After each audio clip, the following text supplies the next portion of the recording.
We're going to start this week on the skeletal system, and we're going to start with a scavenger hunt to begin with. Right now, you should be doing your bell ringer. It's on the board. Don't use any books. Don't use anything but, don't use book or MacBook, because I want you to see what you already know when you start. So right now on a piece of paper, just write that down. Bell ringer, just write the answer. You don't have to write the bell ringer down, the question out. Write the answer down real quick. Just see what you know. Okay?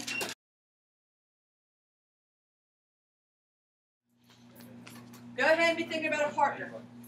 You're going to partner up for what we're fixing to do. Okay? I'm not in this class. I'm not in this class. I'm not participating. Okay. I'm doing this. I'm excited about this chapter. I'm excited about what we're doing because this is every day. This is your body. This is anatomy. This is my favorite part. I love the skeletal system. I love the muscles. It's my favorite. So right now what we're going to do is we're going to do a little scavenger hunt. You're going to go around the room. There's clues around the room to help you figure out this handout. Okay? We're going to review the handout at the end, but I need to make sure everybody got this, and I'm going to make sure you really got it because we're going to do a game called Kahoot. Has anybody done Kahoot before? I love Kahoot. Because we're going to do Kahoot after this. So pay attention to what's on here, especially to the starred information. Okay? But specifically, make sure you're going to have to know these. All right? So Kahoot, you got your partners? Yes. Give me a sheet. Okay. Let me tell you this real quick.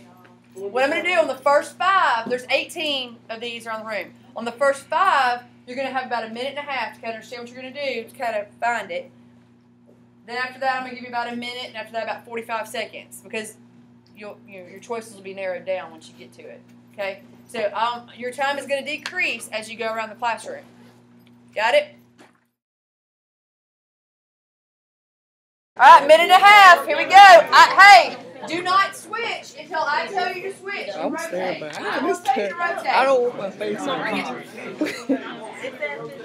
Hold on, wait. Hold on.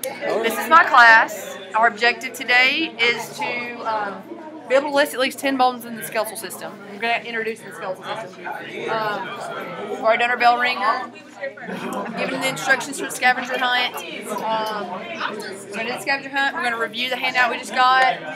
We're going to do a Kahoot, which is an online assessment, which is awesome. I love it. We're going to do a handout after that, and then we're going to do another form of assessment after that. And that's all. Look at y'all. Look at y'all. Look at y'all. 5, 4, 3, 2, 1. Switch. Switch. Rotate.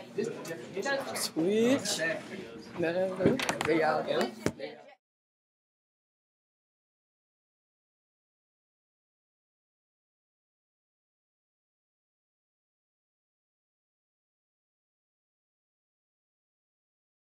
Alright, so let's look at our sheets we just did. Alright, we're going to go over these real quick. I'm going to tell you a way to remember some of these that you don't know, okay? And that's how I'm going to do throughout the whole chapter we go over. I'm going to tell you ways to remember these, okay? Number 1 is pretty self-explanatory. Number 1 is, what 2 Greek words does xiphoid come from? Xiphos Xiphos and eidos. And eidos, okay? The xiphoid is a little part that comes off of the sternum. It's right here. It's called the xiphoid process. Right? This is the sternum. This is the manubrium, and this is right here is the xiphoid.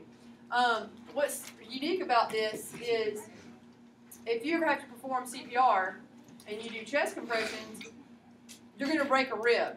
You're going to break a rib. I'm going to tell you that. If you're doing them right. You always have to make sure you're in the center of the chest when you do them, because if you were to hit the xiphoid process right here, it could splinter off because it's not really attached in a good spot. It could splinter off and it could puncture one of your internal organs, and you could have some internal bleeding from that.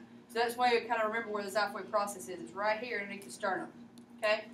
The second one is, what does the Latin word verto mean? What does that mean? To turn. It means to turn. Okay. Vertebro. All right. Your spine. These are all vertebrae right here. They go up your spine right here, and they are able to turn because of that. That's why it's called to turn. Number 3, what is that one? Carpus. These are carpals. Your wrist bones are your carpals. This area right here. And I have a mnemonic for you guys to remember that whenever we go through each section a little bit more in depth.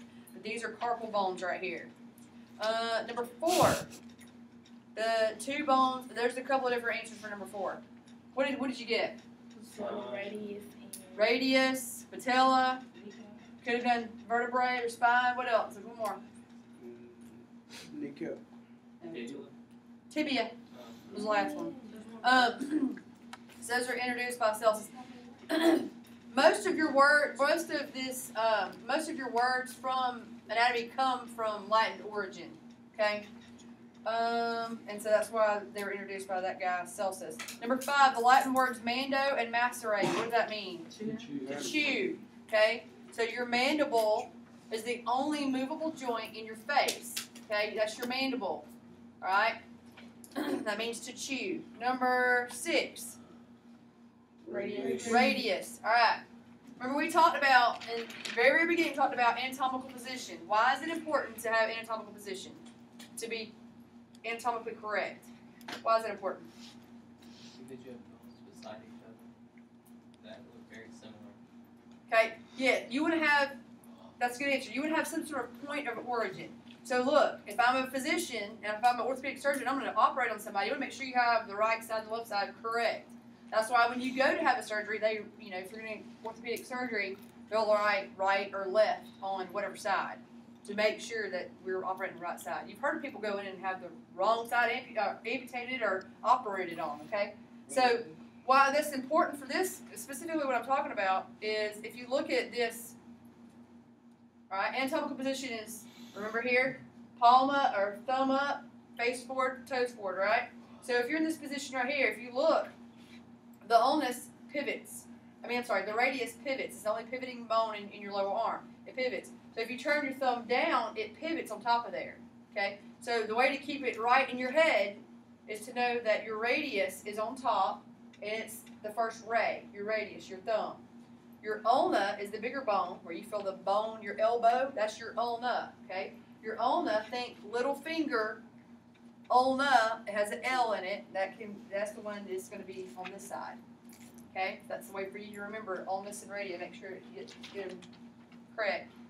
Look at number 7. Who's seen the movie 300? Yep. What do? How'd they line up? They lined up in rows. You remember how they lined up, right? Okay. So which bones are named for a Greek line of battle formation? The phalanges. Look how it lines up, how your fingers line up. They should be lined up. Your phalanges should line up just like this. Okay?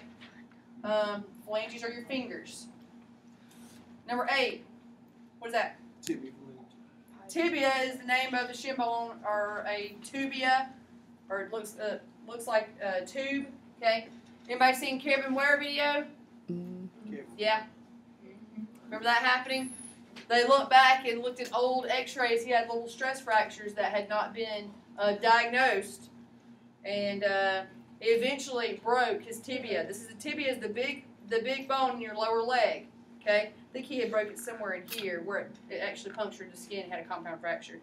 To differentiate between the tibia and the fibula, remember, fibula has an L in it. Okay, lateral, little, it's always going to be on the outside, fibula. Okay, when you sprain an ankle, you have ligaments that attach from here to here. When you sprain an ankle, you normally will sprain the ones that come off of that little bone right there, off the end of right there. Okay, all right. So tibia is the big one. Tibia is a little one. Let's look at what's the next one? Skull. Number 9. What is it? Looks like a cup or a bowl. Okay, it's pretty easy. Number 10, the Latin word mala. Cheek. Cheek. Mala means cheek. Okay. Okay. Number 11, beam or a strip. What is that? The beams are a strip of your rib cage, or right here. Okay. So this holds up and covers your internal organs. What about number 12? Scapula is right here. Right? Shoulder blade, scapula. What about number 13? Femur is the big bone on the bottom. If you break this femur, what could happen? Why is it Why is it important? You break the femur. Yeah, it's the hardest and longest bone in your body, the femur is. And if you were to break that, it has a femoral artery inside of it. And if you sever that artery, you could lose your leg. You could bleed out. You could lose your leg. So it's the hardest and longest bone in your body. Number 14, the name fibula. We already talked about that one. Figo, that's the little one. Number 15, what is that? Clavicle. Key. All right, so look at this. Your clavicle right here, clavis, key. That's where it comes from. That's your clavicle right here is your collarbone. Number 16 resembles a small dish or frying pan. It's the one you had trouble dying. Vitella. It's your kneecap. Okay, your kneecap sits right here in a groove off of your femur. Number 17. This one's. What did you notice? Number 17. What was significant about that when y'all looked at your cards? What was it? It's holy, sacred. It was a sacrum, right? What was significant about it? Y'all remember? It's the last bone to decay. When you die, this is the last bones that decay right here. These right here. Why do y'all think that's the last bones that decay? It's the thickest. It's the thickest. They're all fused together right there. Okay, and those are the last parts right there that would decay. Number 18. What was that? Is that B word? The salus. And number 19. Look at that. Your pelvis. The reason it got its name is from the term pelvis from like a basin. It looks like a sink, a wash sink or a basin. Last thing, it resembles the cuckoo bird.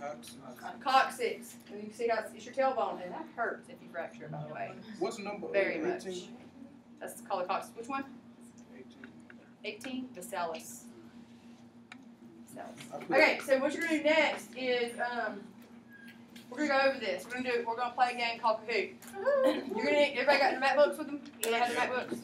Raise your hand if you don't. I've got an iPad for you. I'm gonna give you a game pin in a second. So go ahead, pass these up for me. All right, here we go. So pay attention to the questions up here because you're gonna answer it on your computer. You can turn it. All right, so look, also name the thigh bone, the Latin term used to name the entire length. Is that the tibia, the fibula, the femur, or the sacrum? You acquire points for how fast you answer as well. So if you go fast, it's right. You get up there. Your points get up there. How do you know if it's right? It should tell you. Yeah, it'll tell you. It wait for all the people. Okay. Well, you gotta wait. I got 3 people hadn't answered. Femur, and it tells me if you don't answer too, by the way. It says I'm tired. It'll tell me if you didn't answer. Femur is the answer. I'm tired of Cheyenne. Who's Tyler, Anne Marie, Chris, SJ. Alright, also known as the lateral bone of the lower leg, it is derived from the Latin word figo. Is that femur, fibula, tibia, or sacrum?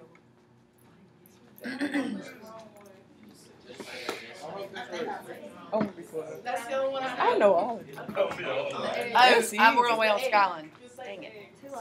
Yellow one. Okay. Let's go, y'all. Let's go. At the time, I'm going to do that every time. What is it? Shaka, you put the wrong thing.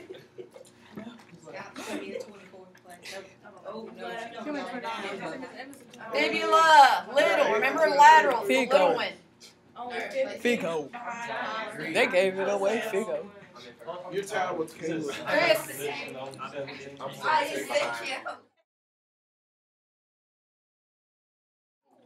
Oh, man.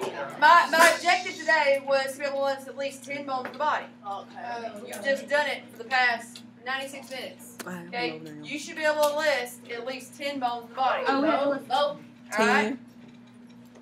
I'm going to ask you where they are. Okay? Alright, here we go. See what you know. Don't say a word. Right on this paper. Alright, now remember this part right here. Why is it, just number one, I'm going to ask you this real quick. Why is anatomical position important? For positioning. For Turning. give you a origin or reference point. Okay? Alright, so remember that part when we're talking about this.